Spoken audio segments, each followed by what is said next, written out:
Welcome back. In today's Microsoft Excel tutorials video, we are going to see the various shortcuts that are associated with the Alt keys in Microsoft Excel. Now, in our previous videos, we have already seen the Control key shortcuts and some function key shortcuts. So, in the same spirit, we are going to continue with our shortcuts series and we are going to see the Alt shortcuts. An interesting feature about these Alt shortcuts is that they have been in Microsoft Excel since the previous versions as well, but in some previous versions there were different shortcuts used, and in this version which I'm using right now is Excel 2016, some different shortcuts are used. So an advantage that we get over here is that if you are well versed with the shortcuts regarding the Alt keys of the previous versions, then you can use them in this version as well. Of course, you won't be getting any visual help on that, but still you can use them if you are well versed with them. So in today's video, we are going to see that how we can use all these Alt shortcuts in the new version, and also I'm going to show you that how can you use some of the Alt shortcuts from the previous version as well. So let's start with the video. Once you have opened your Excel sheet, all you gotta do for learning about the Alt shortcuts in Microsoft Excel is you gotta press the Alt key. As soon as you do that, you will get a complete visual aid on how to use those shortcuts and what functions do they perform. So if you want to see its demo, you gotta just press the Alt key and see that in the tabs that you have got, here are all these tabs, we have got all these letters that are associated with them. So these are actually the shortcuts. And another advantage of this is once you press an Alt key, you can wait for as long as you want to press the next shortcut, which is an added advantage and is not available in many of the features. Okay, so let us start with the File tab because that's our first tab. So if you press Alt and then you press F, then you get to the File menu. Now in this file you can see all these options, and if you want you can drag through these all options. So suppose you want to open a new worksheet, so you got to press N.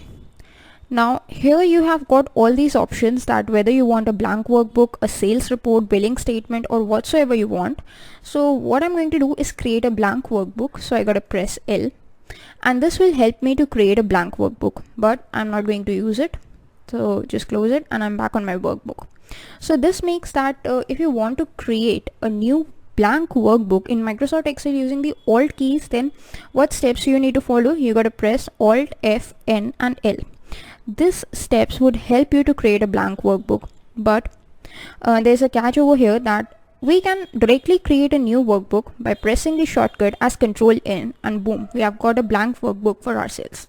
So what is the usage of the Alt shortcuts? The usage or the advantage that we get is the visual aid.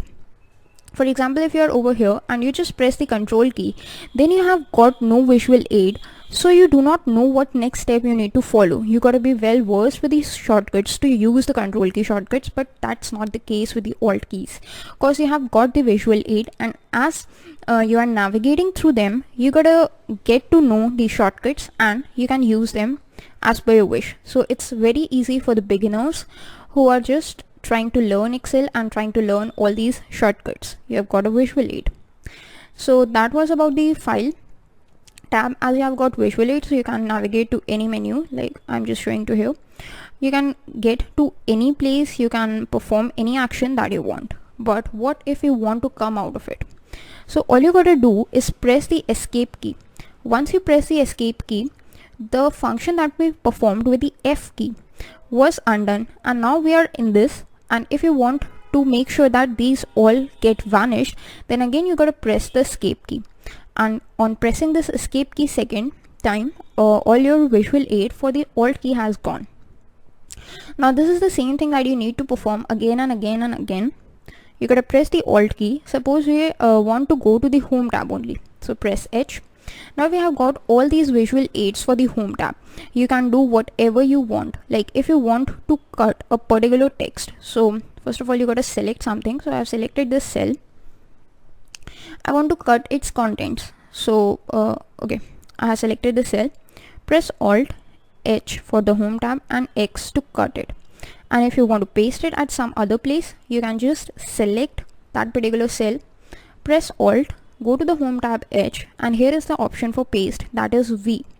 So if you press the letter V, you have got another option of pasting, that is through the key P.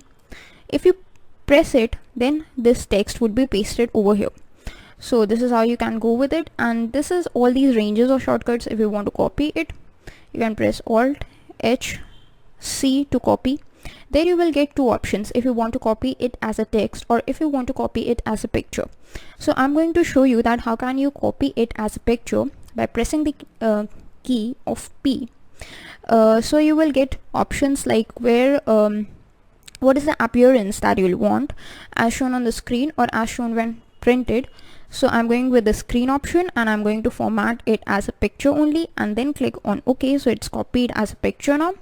If you just go to some other cell, so now you can see that it has been pasted and in the form of a picture. And if you want to try that, then it is evident from the fact that we are getting picture 2 in the name box instead of the cell number which we usually get in the case of text like this. Okay, so this was about pasting a text in the form of a picture. Next, what we have is, again, if we press Alt key and go to the home tab, then you can see that there are some shortcuts that are associated with numeric keys. So it's pretty simple, like we have bold, italics and underline in the form of numerics. So if I just I'm putting my cursor in this cell and I press 2 to make sure that whatever text I type in here is turned into italic. So you can see this italic option is now highlighted, and if I just enter any text like hello, so it's now italics. So that's how you can use the numerical key shortcuts. That was pretty simple, just identical to the fact of the alphabetical shortcuts that we were seeing up till now. Now if I again press the Alt key, go to the home tab by pressing H, then we have got some of the keys which have double keys like FF. You can see for here FF, FS, FG. Similarly we have AL, AC and AR. So what happens for them? How can we use them? So simple is, if you want to use any of the shortcuts, you gotta just press whatever you see. If I'm seeing AR, then I gotta press AR for the right alignment of the text in the cell. So if I press the A key and then I wait, then you can see that what I have got is all a list of options that are available for me to carry forward. Now I can press R for a right alignment and C for a center alignment, and that's it. So if I press R, then whatever text I enter into this cell would be aligned to the right. So you can see that yes, it's aligned to the right. Similarly, if you press Alt key and you want to go to some other tab, like if you want to go to the insert tab, you got to press N for going to the insert tab, and you are in the insert tab. And here are also some of the shortcuts that are associated with two keys like S and H keys. So if you want to use them, you can use them as well. And if you want to come back to the place where these tabs were highlighted, what you got to do is simply press the escape key. So you are over here. And if you want to go to some other tab, like you want to go to the data tab, and then you remember, no, I don't want to go to the data tab, I wanted to go to the review tab. So what you got to do is press the escape key and then press R to go to the review tab. So that's how easy it is to navigate through the tabs by pressing the escape key and using the Alt shortcuts. So it was all about the Alt shortcuts that we get in the newest version of Microsoft Excel. But what if you are already well versed with the previous versions Excel shortcuts of Alt keys? Then you can use your knowledge here as well. So I'm going to show you. A simple example is, if I press Alt A, then I go to the data tab in the newest version of Excel. But in the previous version, the shortcut that I used was Alt D for going into the data menu bar. So let's see what happens if we use the same shortcut. So just I'm going to press the escape key and then press Alt D. So Microsoft, what it does, it realizes that thing that Office access keys Alt D continue typing the menu key sequence from the earlier version of Office, or press escape to cancel. Since I'm well versed with the shortcuts over there, so what I'm going to do is I'm going to continue with it. I go to press O And since my active cell was inside this table, so what I get is a list of the records of this table. I can add new records, so I can just press on new and add new records. Suppose I add Tom, so that's added. And if I want to just change its value, say add a value of 800 sales, and then I click on enter, so I can add values, and not only a single value, I can add values as many values as I want. Similarly, if I want to delete value, then I can delete it by navigating through find previous and find next. I want to delete this old value of Tom that was for 500. Just click on delete and it will ask you for a confirmation. Click on OK and you can see that the previous value of Tom has been deleted, and using this you can manipulate your table. But this was just one shortcut from the previous version of Excel. If you want or if you're well versed in the previous version shortcuts of Excel, then you can use them here, and that is an added advantage that is offered to us by Microsoft Excel. So that is all for today's video, and I hope you all have learned something new. Thanks for watching. Goodbye.